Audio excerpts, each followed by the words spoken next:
ඔන්න ඉතින් නිදහස් දවසේ දවල්ට හදපු කෑම වේලේ විස්තරේ තමයි මං අද අරගෙන එන්නේ. රහට හදපු වට්ටක්කමාලුවයි, එළබටු තෙම්පරාදුවයි, සැමන් තෙම්පරාදුවයි, මුකුණු වෙන්නකොළ මැල්ලුමයි තමයි අද මගේ නිදහසේ ආහාර භෝජනය. වට්ටක්ක ටික පොඩිවට කපාගෙන කලමනා ටික එකතු කරලා වැඩිපුර දේකට මම පෙන්නන්නේ සුදු ළූණු, අබගම් මිරිස්, පොල් ටිකක් ඔක්කොම මම ගලේ අඹරලා ඒක කිරි වලට මිශ්‍ර කරගන්නවා. ඉතින් වට්ටක්ක වලට 3-5 කහ කුඩු, ගම්මිරිස් කුඩු ටිකක් දාලා රතු ළූණු, කරපිංචා, කුරුඳු පොතුත් එකතු කරලා වතුර ටිකක් දාලා තැම්බෙන්න තියලා තැම්බීගෙන එනකොට තමයි මේ අබ මිශ්‍රණය කිරි වලට එකතු කරලා මම එකතු කරගන්නේ. ඒක හරීම රහයි. ඊට පස්සේ ඔයාලා හැමෝම දන්න සැමන් තෙම්පරාදුව.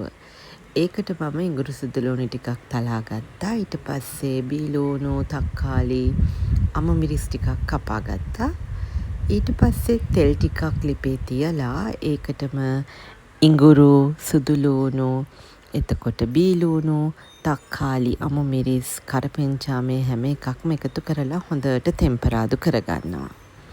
මේකටම මිරිස් කුඩු තේ හැන්දක්, කහ කුඩු තේ හැඳි කාලක්, එතකොට කෑලි මිරිස්, එතකොට ගම්මිරිස් කුඩු ටිකක්, ලුණු කුඩු ටිකක් එකතු කරලා මේ තෙම්පරාදුව හොඳ සුවඳක් සහ රන්වන් පාට එනකම් හොඳට මේ ටික බැද ගන්න ඕනේ.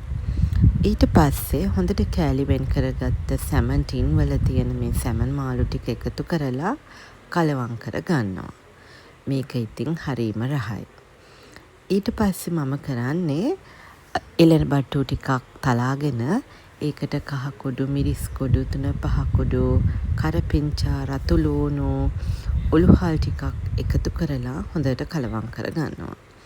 ඊට පස්සේ තෙල් ටිකක් ලිපේ තියලා ඒකට අබ ටිකක්,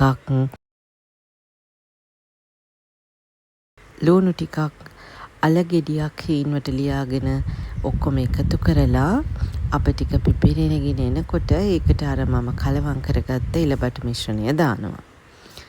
ඊට පස්සේ වතුර පොඩ්ඩක් දාලා හොඳට මේක තැම්බෙන්න තියනවා. තම්බගත්ත එළබටු වෑංජනයට උකු පොල් කිරි ටිකක් එකතු කරනවා. ඊට පස්සේ මේක හිඳෙන්න දෙනවා. ඉතින් ඕගොල්ලන්ට උඹලකඩ හාල් මැස්සොත් එකතු කරගන්න පුළුවන්.